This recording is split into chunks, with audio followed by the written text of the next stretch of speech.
In the heart of Houston, a beloved pastor, adored by his congregation, was hiding a secret so dark that it would unravel everything he had built. The man who preached love and redemption was secretly embroiled in a twisted affair with his own mother-in-law. What began as a forbidden romance would spiral into an unimaginable tragedy, a brutal murder that would shake a community to its core and shatter the lives of everyone involved. How does a man of faith, trusted by so many, transform into a killer? What happens when the lines between devotion and deception blur so completely that the truth becomes more horrifying than the lies? Before we dive into this shocking case, like this video and subscribe to True Dark Crime Lab for more chilling tales of betrayal, lies, and unimaginable crimes. Jamal Westbrook, 42 years old, had spent over a decade building a thriving congregation at St. Mark's Church in Houston. His reputation for kindness, compassion, and unwavering moral authority earned him the admiration of the local community. By 2022, he had become one of the most respected pastors in the area, known for his heartfelt sermons that inspired both young and old. His wife, Tamara Westbrook, 40 years old, was always by his side, attending church events with him and offering support in every way.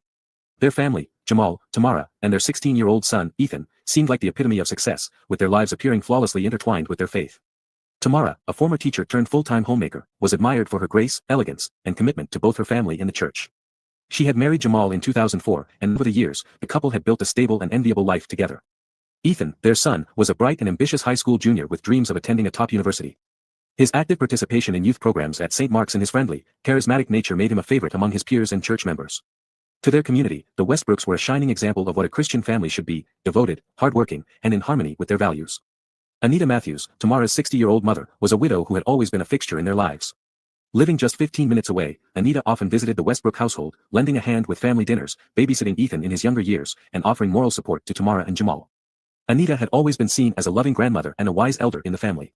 But Anita, a sultry and manipulative woman in her mid-50s, had always carried an air of mystery and allure. Even before Jamal's marriage to her daughter, she had been a noticeable presence in his life, her charisma both intriguing and unsettling. Over time, Jamal found himself struggling with a temptation he couldn't resist, his mother-in-law. As the years passed, the bond between Jamal and Anita grew stronger. At first, their interactions were innocent. Conversations over coffee or shared laughs during family gatherings. But gradually, their exchanges became more personal, filled with subtle flirtations that neither could fully ignore. Anita, who was no stranger to getting what she wanted, began to use her charm to draw Jamal closer. What began as harmless moments of connection turned into a full-blown illicit affair by late 2022. Jamal, consumed by guilt and aware of the moral implications of his actions, couldn't break free from Anita's grasp. The affair was a dangerous secret, hidden from Tamara and Ethan, and from the congregation that saw Jamal as a moral leader. The couple's secret rendezvous continued, fueled by their shared passion and the thrill of their forbidden connection. To the public, the Westbrook family remained the epitome of Christian values. Jamal, the devoted pastor, Tamara, the supportive wife, Ethan, the promising teenager, and Anita, the loving grandmother. Together, they represented an unshakable foundation of faith and family. But behind the closed doors of their seemingly perfect home, the cracks were forming, and the secret affair between Jamal and Anita was about to set off a chain of events that would unravel their lives in the most devastating way. As the affair with Anita continued, Jamal found himself drowning in a sea of conflicting emotions. He had spent his entire adult life preaching the values of faith, loyalty, and commitment to his congregation, but now he was living a lie. The weight of his guilt gnawed at him every moment of the day. He would stand before his congregation on Sundays, preaching about family values and the importance of fidelity, all the while knowing that the very foundation of his own family was crumbling behind closed doors. Each time he saw Tamara's trusting eyes, or shared a quiet moment with his son, Ethan, the guilt hit him like a physical blow. How could he reconcile the man he was supposed to be with the man he had become? Despite his anguish, he couldn't tear himself away from Anita. There was something magnetic about her, something intoxicating, that he couldn't resist. He justified the affair as something he deserved, a moment of passion in a life that had otherwise been filled with sacrifice. Yet, with every stolen kiss and secret meeting, the burden of his betrayal grew heavier, and Jamal began to feel as though he were suffocating under the weight of his own hypocrisy. Anita, on the other hand, was driven by a fierce and unrelenting desperation. As the affair deepened, her initial attraction to Jamal morphed into something darker, more obsessive. She wasn't just seeking the thrill of a forbidden relationship, she had become fixated on Jamal. She demanded more, insisting that he leave Tamara and start a new life with her. Their secret rendezvous, once hidden behind locked doors and quiet whispers, grew bolder. Anita would stop by the church under the guise of helping with church events, but instead, she would sneak away with Jamal to nearby motels or secluded areas, where the affair could continue without interruption. Her manipulative tendencies, which had always been a part of her, surfaced more frequently as she pushed Jamal to make a choice.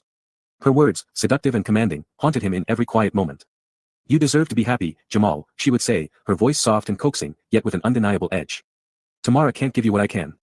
We belong together." But things took an unexpected turn. Anita discovered she was pregnant, and with that, the stakes of their affair escalated to a whole new level. Panic set in as she realized the consequences of her actions. The life she had once imagined, away from the shadow of her daughter and in the arms of Jamal, was no longer a dream but a terrifying reality. Anita was desperate to make sure her secret affair would not remain hidden for long. She began to push Jamal harder, demanding he leave his wife and family to raise their child together. Jamal's worst fear had come true. He had not only betrayed his wife and community, but now his secret was on the verge of exposure in the most irrevocable way possible. While Jamal struggled with his guilt and Anita grew more desperate, Tamara began to notice subtle, unsettling changes in her husband's behavior. It started with the small things, his late nights at the office, his unexplained absences, the way he seemed distracted and distant when they were together. The Jamal she had once known, his warmth, his presence, was fading before her eyes. They used to talk about everything, but now, even when they sat across from each other at the dinner table, there was a palpable distance between them, a silence that neither could bridge. Tamara tried to brush it off at first. She told herself it was just the stress of Jamal's responsibilities as a pastor, the pressures of running a large church. But as the weeks passed, she could no longer ignore the gut feeling that something was terribly wrong. When Jamal left for late-night church meetings or urgent calls that seemed to come at odd hours, Tamara couldn't shake the feeling that she was losing him, piece by piece. He became colder, more distant, and his attempts to explain away his behavior fell flat. Tamara started to question everything, the sudden secrecy, his phone screen always turned down, the whispered phone calls she could never quite hear. The final straw came one night when she returned home early from a church event and found Jamal in the middle of an intense conversation with Anita. He quickly ended the call, his face flushed, but the tension in the air was palpable.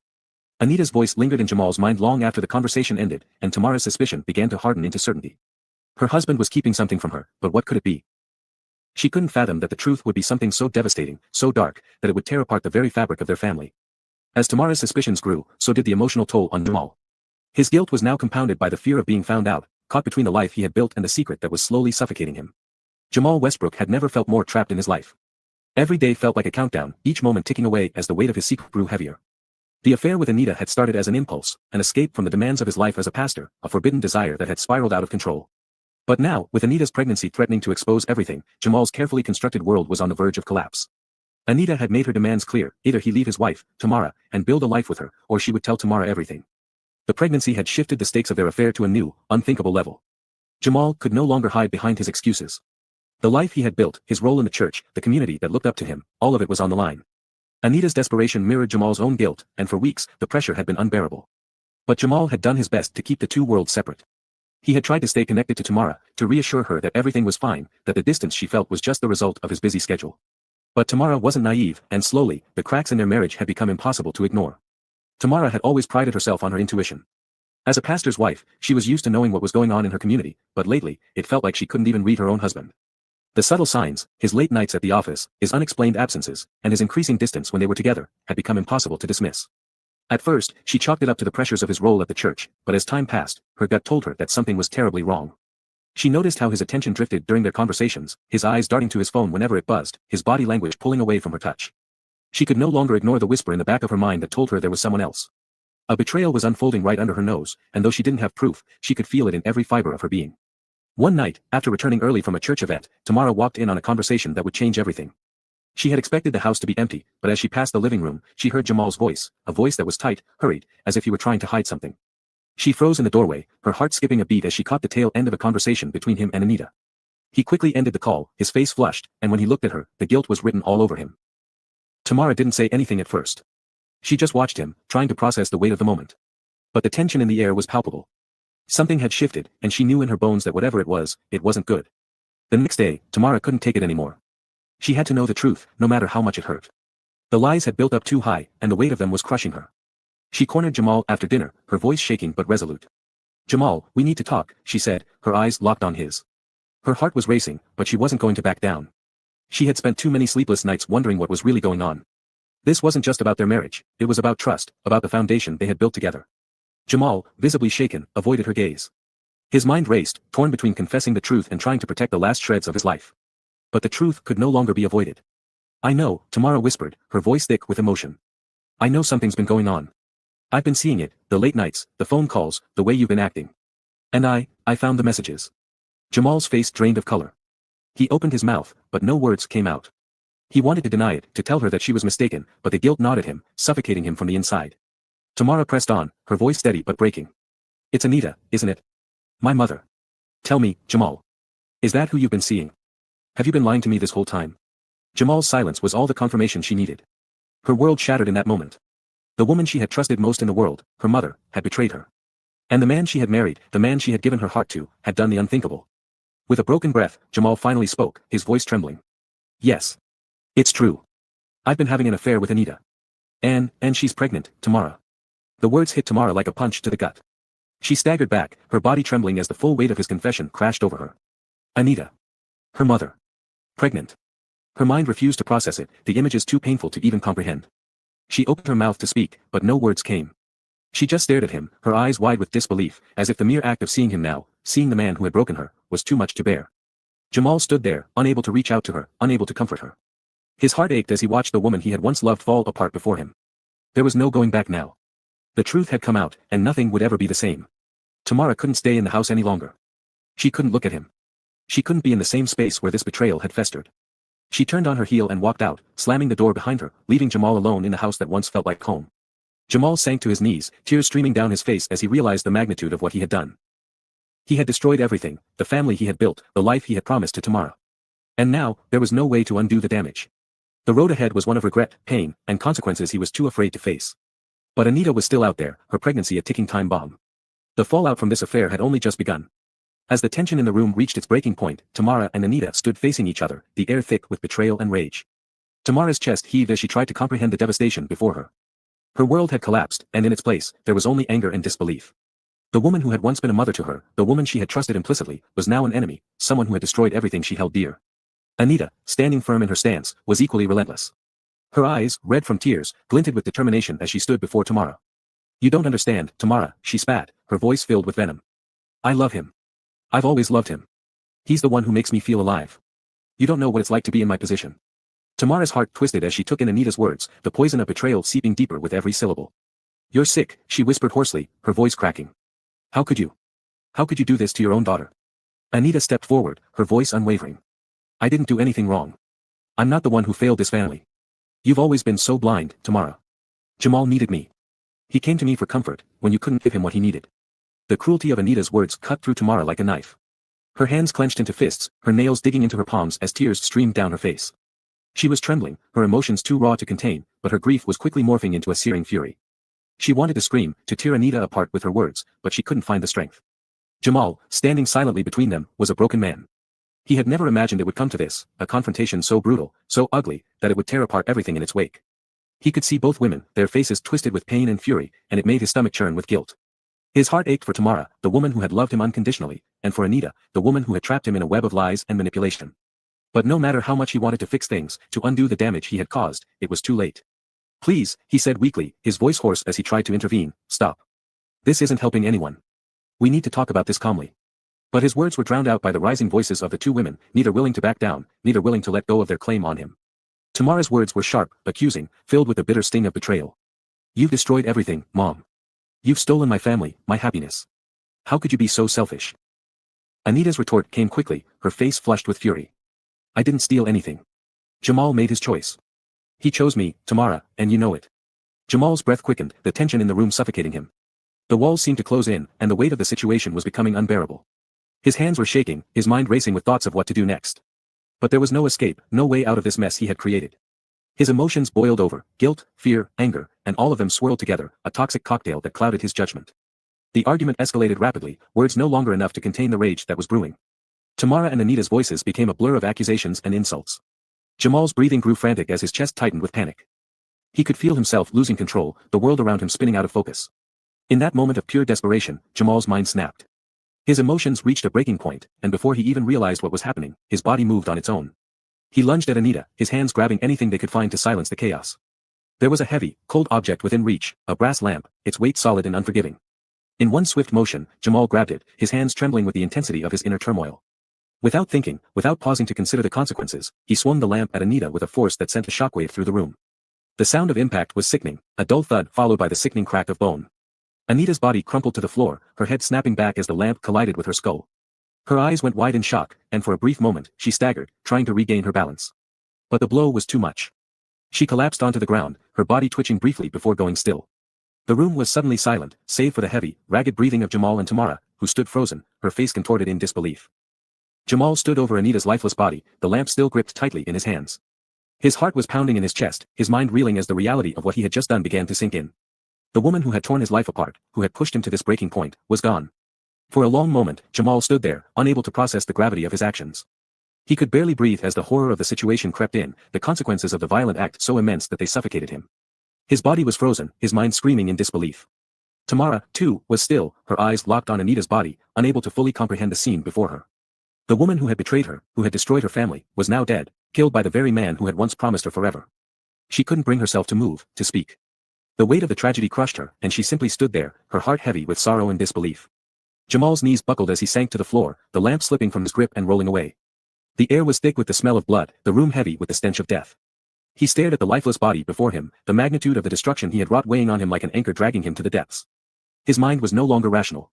The consequences of his actions no longer seemed real, as if everything had become a nightmare he couldn't wake from. In his desperation, he had killed Anita, but he had also killed the life he had once known. The road ahead was uncertain, and the terror of the unknown consumed him. Tamara, her eyes empty of any emotion, turned away from the scene, unable to face the nightmare any longer. She didn't know what to do, where to go. All she knew was that nothing would ever be the same again. The silence that followed was deafening. The reality of what had just transpired would haunt them both for the rest of their lives. The news of Anita Matthews' murder spread through Houston like a wildfire, igniting both shock and curiosity among the city's residents. Local news stations broke the story, flashing images of the crime scene, and before long, the gruesome details were circulating everywhere. Headlines screamed of the shocking death of the mother-in-law of Jamal Westbrook, a prominent pastor in the area, known not just for his preaching but also for his community involvement.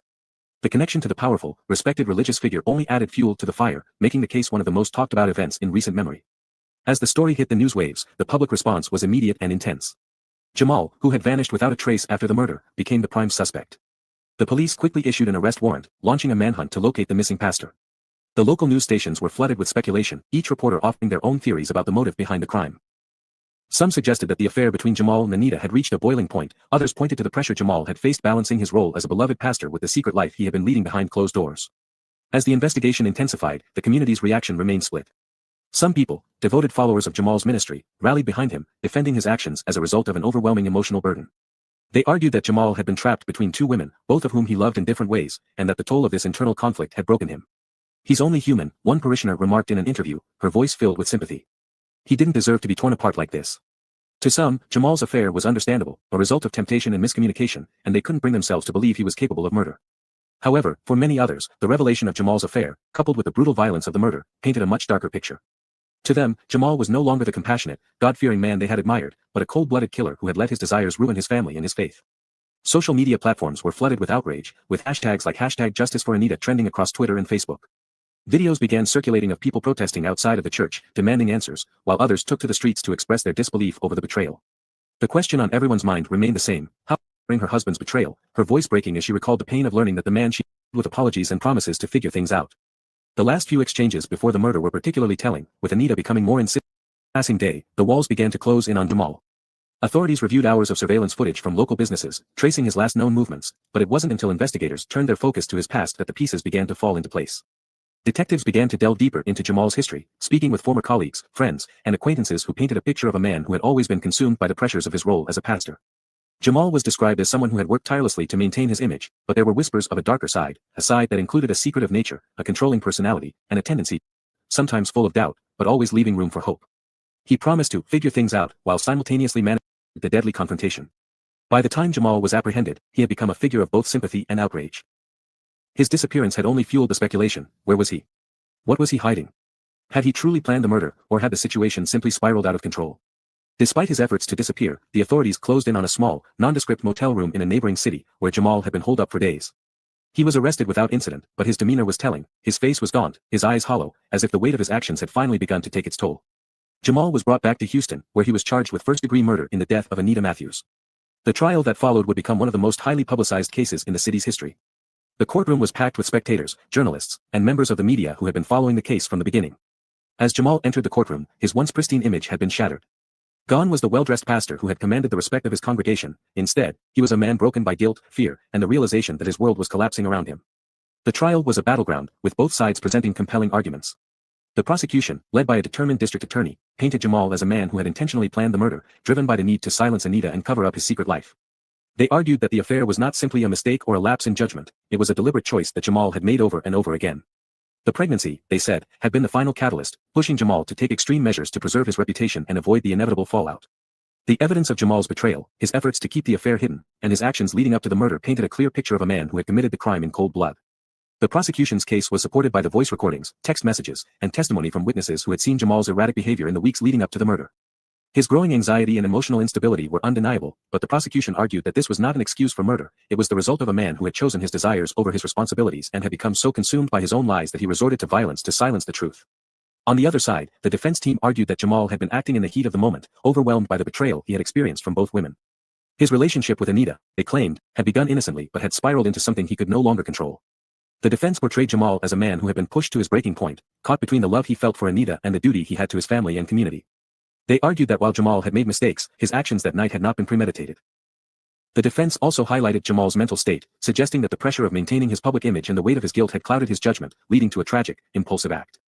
As the trial continued, the courtroom became a place of intense emotions. Tamara, once a devoted wife, sat in the front row, her eyes fixed on the man who had shattered her life. Her face was a mixture of pain, disbelief, and anger, as she listened to the arguments unfold. The emotional toll on her was apparent, but she had made it clear that she wanted justice for her mother's death, no matter the cost. The victim's family also attended the trial, their grief visible as they relived the loss of Anita, who had been taken from them too soon. The trial would continue for weeks, with each side presenting expert testimony, psychological evaluations, and evidence of Jamal's troubled past. The outcome would hinge on whether the jury believed that Jamal had acted out of momentary rage or whether his actions had been premeditated, driven by a desperate desire to protect his secrets. It was a case that had torn apart not just a family, but a community, and now the search for justice would determine how far Jamal's sins would reach. The murder of Anita Matthews was not just the end of one life, but the unraveling of an entire community's trust. Jamal Westbrook, once a beacon of morality, became a symbol of how secrets and lies can destroy everything, even the most sacred of institutions. The reverence he once commanded as a respected pastor and leader was shattered in an instant. What began as an affair driven by desire and deceit ended in a tragedy that reached far beyond the walls of his home. For Jamal, it was the culmination of years of hidden guilt, emotional turmoil, and the weight of a life built on facades. In the end, the price of his lies was far greater than he ever imagined, costing not only his own future but the futures of those he had vowed to protect. Could Jamal have avoided this tragedy by being honest from the beginning? How many other lives could have been spared if he had chosen